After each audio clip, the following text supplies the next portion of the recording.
And I'll first read it in the Arabic, the way it was revealed. Then I'll go on with a short talk. أعوذ بالله السميع العليم من الشيطان الرجيم. بسم الله الرحمن الرحيم. ولقد آتينا داود منا فضلا يا جبال أوبي معه والطير وألنا له الحديد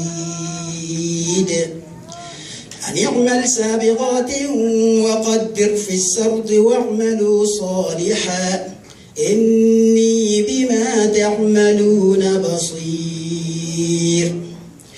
ولسليمان الريح غدوها شهر ورواحها شهر وأسلنا له عين القطر ومن الجن من يعمل بين يديه بإذن ربه ومن يزغ منهم عن أمرنا نذقه من عذاب السعير.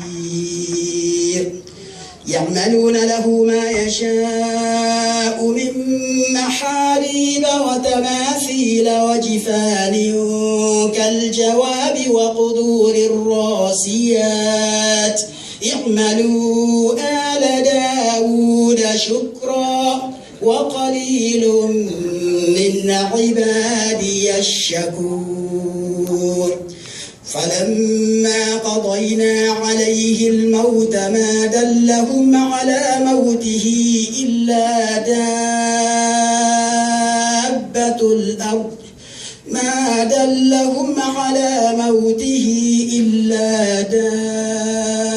دابة الأرض تأكل من سأته.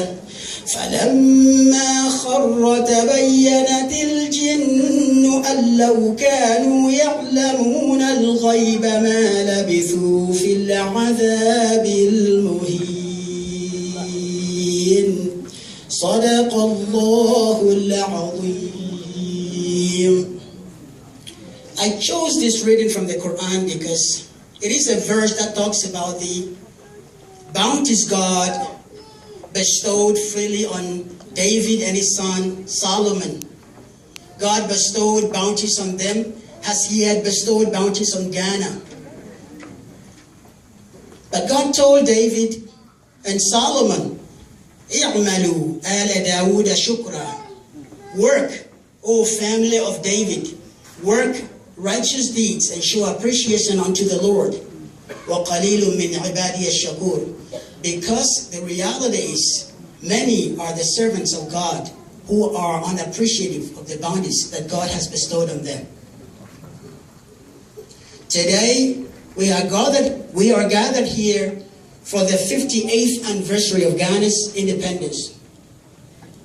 The question that we need to ask ourselves is, are we still carrying the dreams of the founding fathers?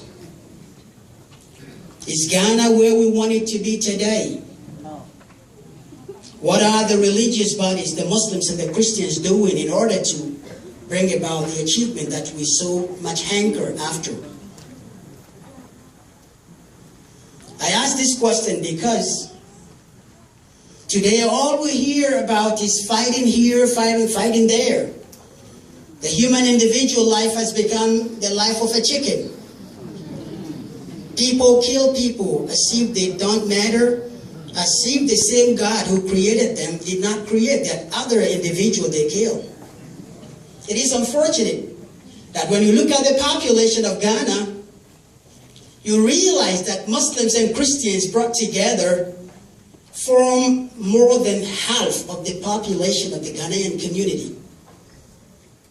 Africans are by nature religious. And even if an African worships a stone, he worships the stone religiously. Very fortunately, Ghanaians are proportionally Muslims or Christians. The number of idol worshippers are very few.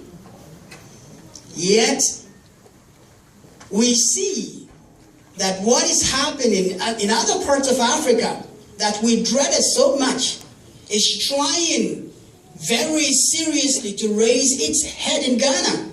Ghanaians are by their nature very peaceful people. Ghanaians love themselves and love to work and live peaceful lives. Unfortunately, if Ghanaians don't do anything about this religious divide, what is it happening actually? What is happening and I don't want to mention names, in other African countries will soon happen in Ghana. I'll give an example.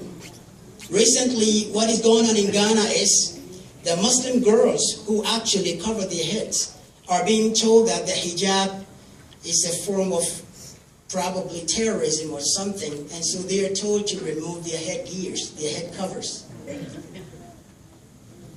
And the Catholic schools are telling the Muslim girls, if you want to put on the headgear, then you have to find schools for yourselves. You cannot attend our schools. But we have forgotten that Islam and Christianity lay claim to the Abrahamic tradition.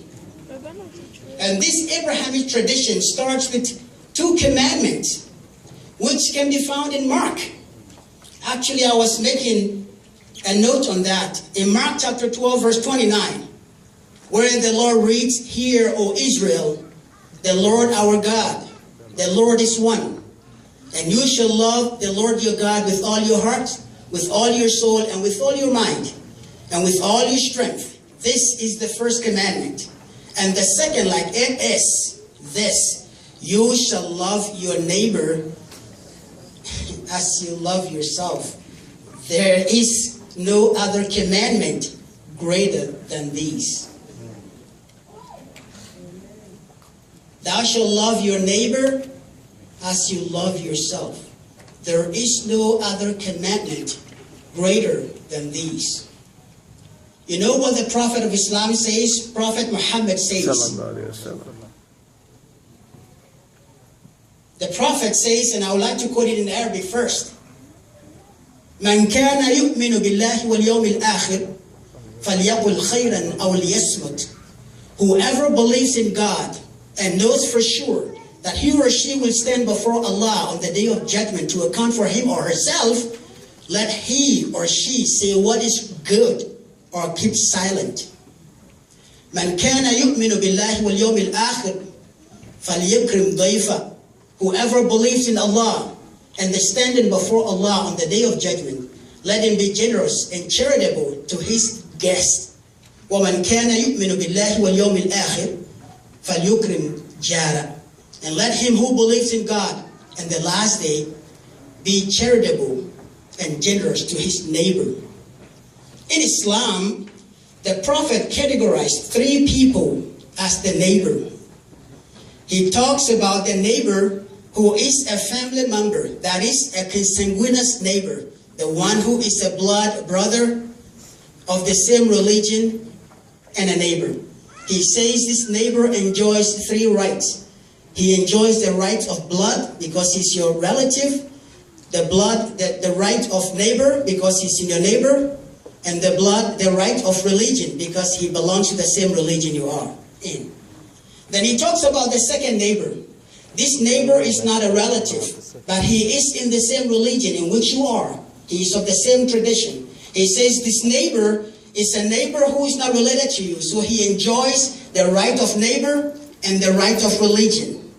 Now the last neighbor is the neighbor who is neither a relative or a religious brother, which means this neighbor is just a neighbor and he or she does not belong to your faith and he or she is not a blood neighbor.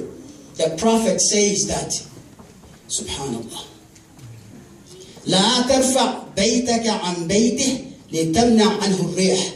Do not raise your house over the house of this neighbor who might be an idol worshiper. He doesn't belong to your religion and he is not a family member. Do not raise your house above his house to block the wind from blowing to his house. وَإِذَا اسْتَقْرَضْتَ فَأَقْرِضْهُ. If he asks you for a debt, a loan, please help him.